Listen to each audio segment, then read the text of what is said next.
Kemarin ada diskusi juga, Ya. pertanyaannya apakah ini akan soft landing, ya kemudian hard landing atau crash landing. Untuk Pak Jokowinya? Iya, jawaban saya smooth landing. Smooth landing, oke. Saya punya jawaban keempat, yaitu smooth landing. Oh, dari tiga pilihan itu ada jawaban keempat? Ada dong. Kita jangan jangan pakai paradigma berpikir orang. Iya. Ya, kita punya cara berpikir kita sendiri. Gitu, ya. Ini Dan harus itu ditanya adalah nih. resep menghadapi Rocky Gerung. Jangan ikutin logika Sorry, berpikir Bung Rocky, dia. ya. Pakai logika berpikir kita sendiri. Iya, iya. Kalau enggak nanti kejebak tuh pakai logika Iya, iya. berpikir dia. Jadi kalau orang bilang dari tiga ini pilihannya mana? Enggak, ada pilihan keempat. Apa tadi tiga yaitu pilihan tadi? Smooth landing, soft landing, Soft landing, hard landing, hard landing, dan crash landing. crash landing. Ya, kalau kita bicara perjalanan pemerintahan Indonesia, terutama setelah amandemen konstitusi. Nah, kenapa setelah amandemen konstitusi? Karena memang desain kelembagaan sebelum konstitusi dan setelah konstitusi itu berbeda. Gitu. Nah, apa yang terjadi pada Gus Dur misalnya, Ya. tidak selesai masa jabatannya, itu kalau desain konstitusinya itu setelah amandemen, itu rasanya nggak akan terjadi karena jauh lebih rumit, lebih sulit untuk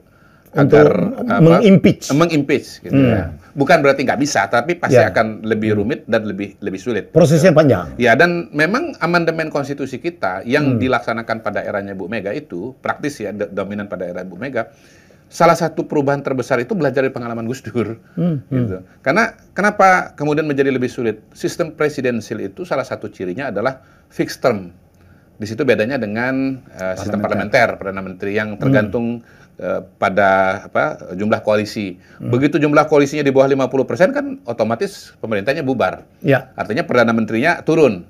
Nah, bahkan harus pemilu lagi. Pemilu lagi, lihat hasil pemilu, coba koalisi lagi, yang kadang-kadang kemudian tidak kunjung ketemu antar elit. Jadi ketemu. Menggantung sekian lama, kabinet tidak terbentuk, nggak bisa bekerja. Ya. Dan kita punya pengalaman dengan tahun 50-an di mana Indonesia pernah sistem parlementer dan persis itu yang terjadi. Bahwa ketika sistemnya parlementer, pemerintah silih berganti. Perdana Menteri kita itu bisa 3 bulan, 4 bulan, 6 bulan, mungkin paling lama setahun setengah. Apa yang bisa diharapkan dari kepala pemerintahan yang cuma bekerja selama 3 bulan atau 1 bulan, 1 tahun setengah begitu. Nah, kembali kepada laptop. Jadi sistem pemerintahan Indonesia, kalau kita mau bicara Pak Jokowi itu harus dibandingkan dengan 2 tokoh, ya. Pertama pertama Bu Mega, yang kedua Pak SBY. Karena inilah presiden yang mengakhiri masa jabatannya setelah amandemen konstitusi. Nah, kalau kita lihat Ibu Mega, kalau istilah saya itu hard landing. Kenapa hard landing? Hard landing. Karena satu, waktu beliau maju calon presiden, tingkat kepuasannya seingat saya ya waktu itu ya, angkanya itu sekitar 50% saja gitu. Nah, kepuasan 50% kalau tidak ada penantang yang cemerlang, dia masih menang. Ya. Tapi kalau ada rising star, orang akan melirik kepada rising star itu. Dan itu yang terjadi pada tahun 2004. Ada rising star yang namanya SBY. Sehingga akhirnya SBY menang. Nah, dia hard landing karena tingkat kepuasannya cuma sekitar 50%. Dan akhirnya kalah memang dalam Pilpres. Jadi tidak bisa melanjutkan masa jabatannya sebagai presiden untuk periode kedua. Itu saya sebut sebagai hard landing gitu ya. Karena kepuasan rendah, maju Pilpres kalah. Pak SBY itu juga sebetulnya kategorinya hard landing.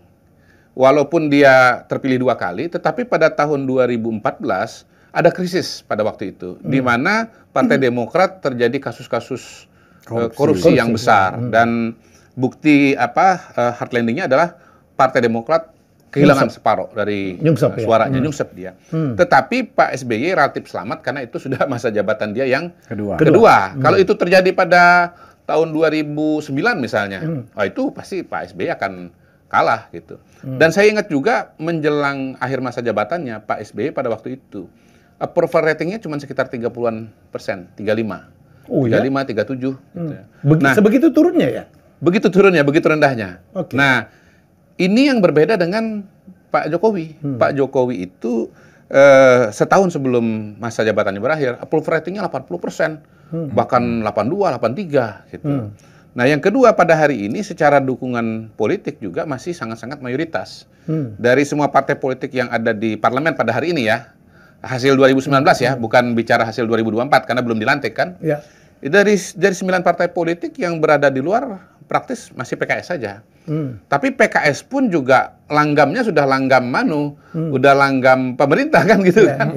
Gitu. Karena pandangannya sudah kepada pemerintahan berikutnya, presiden berikutnya, yang merupakan kelanjutan dari Pak Jokowi, Pak Jokowi yaitu Pak Prabowo. Nah, bahkan PDI Perjuangan yang hubungannya pada hari ini panas, ya, berkonflik dengan Pak Jokowi pun, sampai hari ini kan masih mempertahankan menteri-menterinya. Lepas dari retorika, serangan-serangan politik yang datang dari PDI Perjuangan, tetapi kita lihat bahwa pada dasarnya ya, atau fundamen sikap dari PDI Perjuangan, itu tetap mempertahankan pemerintahan Pak Jokowi. Ya. Dan itu saya kira bisa sangat dimengerti. 2014-2019 masih mereka mendukung Pak Jokowi, lalu kemudian sampai hari ini nggak pernah ada pernyataan resmi ya bahwa Pak Jokowi diberhentikan misalnya gitu ya, KTA-nya dirobek. Dari PDI Perjuangan juga ya gitu ya. Dan saya kira ya Bu Mega juga konstitusional bahwa ya tadi presiden itu sekarang fixed term. Dia 5 tahun masa jabatan ya, kecuali melanggar hal-hal yang diatur oleh konstitusi ya, dan kemudian diproses ya lewat proses yang panjang termasuk ke MK segala macam. Selama itu belum ada, maka ya dia berakhir dengan jadwal yang sudah ditentukan gitu. Dan itu praktis ya tinggal 1 bulan lebih sedikit lah dari kita syuting pada hari ini. Nah, yang ketiga yang juga tidak kalah penting adalah bahwa presiden berikutnya itu adalah keberlanjutan dari Pak Jokowi.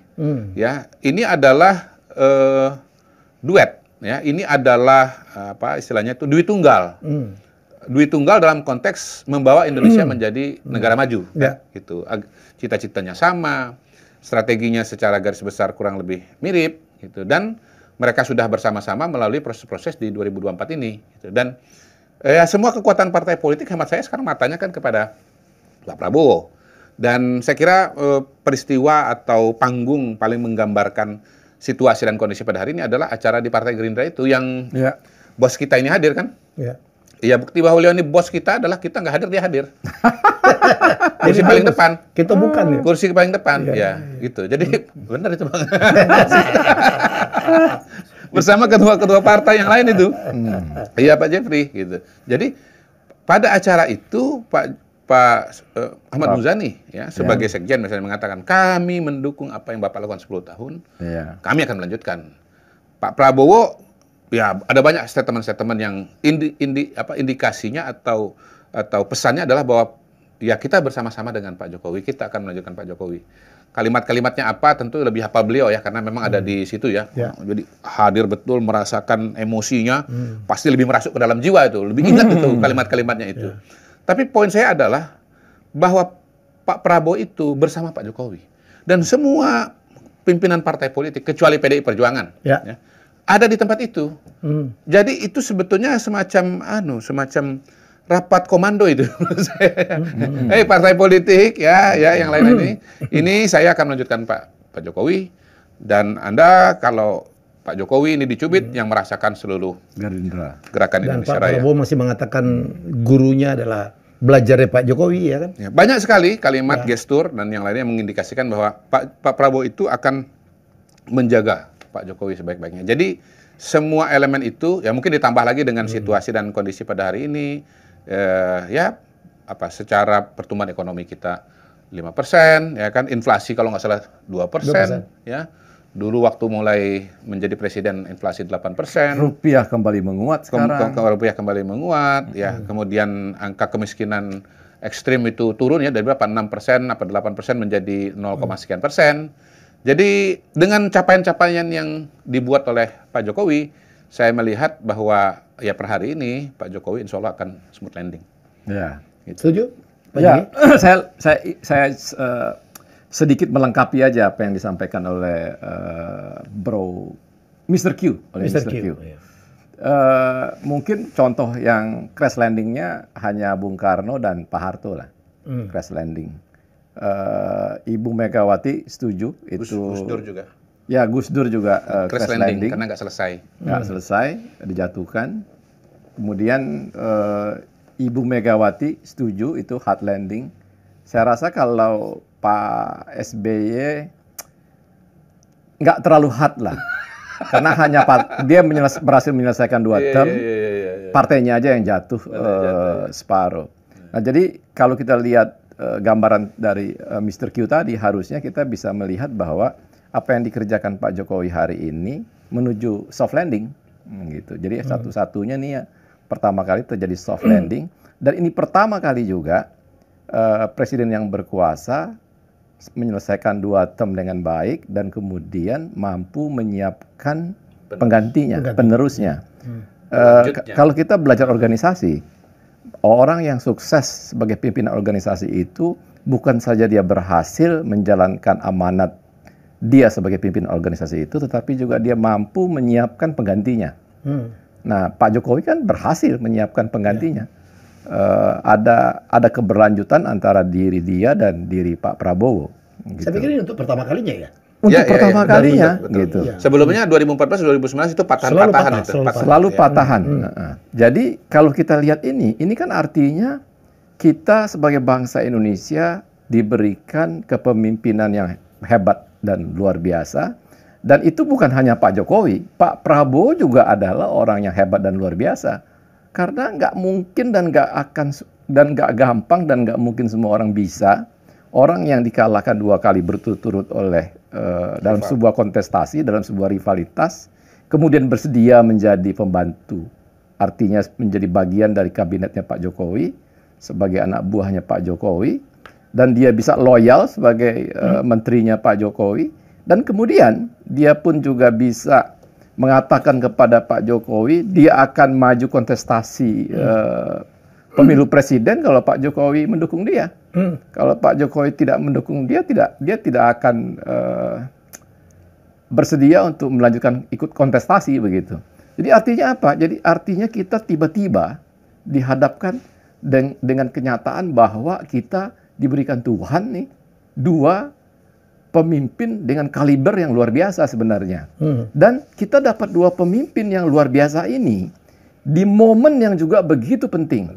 Momen yang dimana kita akan dapat blessing atau mendapatkan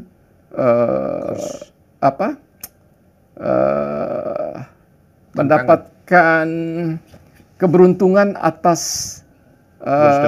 bonus demografi ya, gitu. Ini kan momennya hanya 1 momen ini aja. Nah, jadi kita punya 2 pemimpin besar yang kemudian saling mendukung dan sekarang akan dilanjutkan oleh yang kedua. Dan di saat ini ada momen penting yang namanya bonus demografi itu, di mana kalau kita gagal memanfaatkan bonus demografi ini, maka kita akan menjadi negara yang tidak akan pernah maju selamanya. Jadi artinya ini momen penting sekali buat bangsa ini ke depan. Dan momen ini yang begitu penting ini, Tuhan juga kasih nih 2 pemimpin yang luar biasa hebatnya untuk melanjutkan ini. Jadi kalau hari ini kita masih juga nggak mensyukuri nikmat yang Tuhan kasih kepada bangsa ini, ya sedih sekali kita. Inilah saatnya kita harus bersama-sama, bahu-membahu, seperti Pak Prabowo bilang lah, dia harus merangkul semua kekuatan untuk bersama-sama menghadapi bonus demografi ini, menghadapi tantangan Indonesia ke depan yang tentu sulit, tetapi ini adalah momen kita untuk mendapatkan kepastian sebagai negara maju itu. Gitu. Jadi kalau masih ada orang berpikir ingin Pak Prabowo dan Pak Jokowi dibenturkan, dibentrokkan, atau diisukan akan pisah jalan dan lain-lain, pasti orang-orang ini nggak pernah punya mimpi atau nggak pernah punya keinginan bangsa ini menjadi bangsa yang maju. Kalau masih ada orang-orang yang sampai hari ini masih berpikir bahwa Pak Prabowo akan gagal sebagai pemimpin di Indonesia, akan gagal sebagai presiden Indonesia, dan nggak mencoba untuk percaya bahwa dia akan bawa negara ini menjadi negara maju, ini juga orang-orang yang nggak akan kita ragukan keinginannya untuk Indonesia menjadi negara maju begitu. Dan jadi, masih ada ya? Masih ada. Saya suara-suara di medsos gitu. Ya, di beberapa talk show gitu ya, Pak Kodari gitu. Jadi orang menyorotin tuh, ada yang mencoba untuk jangan-jangan bagaimana keberlanjutan dari hubungan antara Pak Jokowi dan Pak Prabowo gitu. Iya. Apakah akan tetap mesra atau di depan orang banyak berteori-teori tuh. Mungkin Mr. Q bisa komen. Pertama pasti Dan kenapa ada begitu? Ya, sebagai kelanjutan dari argumentasi tadi ya, Pak Prabowo pun pasti sangat berkepentingan agar situasi dan kondisi menjelang pelantikannya tanggal 20 nanti kondusif. Kondusif ya. Jadi yang akan menjaga stabilitas ini bukan cuma Pak Jokowi tapi juga Pak Prabowo. Dan Pak Prabowo punya perangkat itu karena beliau adalah ketua umum Partai Gerindra yang sangat besar. Yang sangat besar. Kemudian ya dia juga punya tokoh-tokoh politik yang juga luar biasa, Pak Dasko misalnya, kan, Pak Ahmad Muzani, orang-orang yang punya jaringan dan cara berpikir yang juga ke depan gitu, sehingga yang menjaga proses ini bukan cuma Pak Jokowi. Ini di sini orang sering salah. Pak Jokowi berusaha untuk menjaga situasi kondisi agar tetap kondusif. Tetapi dia adalah lemdak, dia udah mulai kehilangan kekuatannya, mulai kehilangan wewenangnya. Ini pulung sudah bergeser kepada Pak Prabowo. Iya betul memang kepada Pak Prabowo. Tetapi dia salah bahwa Pak Prabowo itu akan meninggalkan Pak Jokowi atau membiarkan situasi ini menjadi kacau. Nggak mungkin. Gitu. Jadi ini teman-teman karena beliau juga berkepentingan ya. Ini teman-teman yang terlalu terkonsentrasi kepada rasa tidak sukanya kepada Pak Jokowi. Sehingga bacaannya tidak lengkap. Ya, dia membaca peta dan kondisi di lapangan itu banyak missing point di situ. Dia blind spotnya terlalu gede gitu. Nah, kalau kita bicara Pak Prabowo sangat berkepentingan, pasti dong dia pengen dia jadi presiden, dia nanti jadi presiden, situasinya kondusif. Karena kalau situasi nggak kondusif, sulit juga dia. Kan PR besar buat dia. Dia punya banyak agenda-agenda besar yang harus dilaksanakan.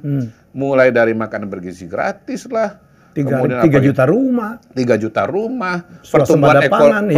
Ini nih yang paling penting. Pertumbuhan ekonomi 8%. 8% itu nggak main-main tuh. Pertumbuhan 8% itu pasti syarat utamanya adalah stabilitas politik. Karena kalau nggak ada stabilitas, orang nggak bisa kerja. Investor nggak berani masuk. Kemandirian energi. Iya, Anda boleh nggak suka sama Pak Jokowi. Anda boleh mendiskon Pak Jokowi habis-habisan. Tetapi please, Anda lihat Pak Prabowo.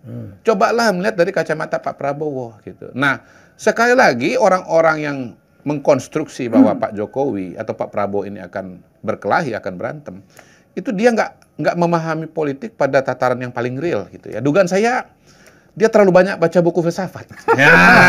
Kau nyindir kau nih. Enggak. Gini, filsafat itu memang ibunya ilmu pengetahuan, metode berpikir. Tetapi yang namanya filsafat itu diproduksi dengan cara apa? Armchair method. Metode kursi goyang. Apa itu kursi goyang? Dia berada dalam sebuah tempat, ya kan, tenang, aman, nyaman dalam rumah gitu. Sementara dia nggak tahu bagaimana proses-proses politik, pembuatan kebijakan publik dan dinamika kenegaraan itu terjadi di luar sana gitu. Jangan pernah Anda mendengarkan orang yang terlalu banyak baca buku filsafat. Karena dia cuma asik dengan alam pikirannya sendiri gitu. Sementara dunia ini berada dalam dunia nyata. Ada kesenjangan yang luar biasa jauh antara apa yang dia baca dengan yang terjadi di lapangan. Makanya salah baca. Karena kita tahu makanya salah baca. Orang yang justru di sana seninya kan. Penonton ini pasti senang di situ. Kalau disebut namanya kan malah nanti nggak asik lagi. Kayak ibarat film misteri kan gitu kan. Iya, kalau langsung dikasih tahu siapa pelakunya, film selesai kan gitu. Jadi coba lihatlah dari kacamata Pak Prabowo. Pak Prabowo itu nggak mungkin berkelahi dengan Pak Jokowi. Satu, dia tahu Pak Jokowi itu berperan dalam proses dia terpilih sebagai presiden. Yang kedua, alam pikiran mereka sama. Ketiga, dia tahu Pak Jokowi pendukungnya juga banyak. Gitu loh. Kalau dia kemudian berkelahi dengan Pak Jokowi, maka kemudian dia menciptakan instabilitas politik gitu loh. Nah, semua elemen itu membuat ruang-ruang atau teori-teori yang dibangun dikonstruksikan secara virtual dari kursi goyang. Ini filsafat ini juga teman-teman filsafat ini yang dari kursi goyang ini ngomongnya lagi di ruang virtual lagi gitu loh. Hari ini Mas Ulil tuh menulis bagus sekali di Kompas. Ulil Absar Abdallah. Dia mengatakan begini, bahwa sekarang itu manusia ini, saya sebetulnya pemikiran saya udah lama ya. Saya kan punya teori bahwa manusia modern itu sekarang hidup dalam dua dunia. Dunia maya dengan dunia nyata.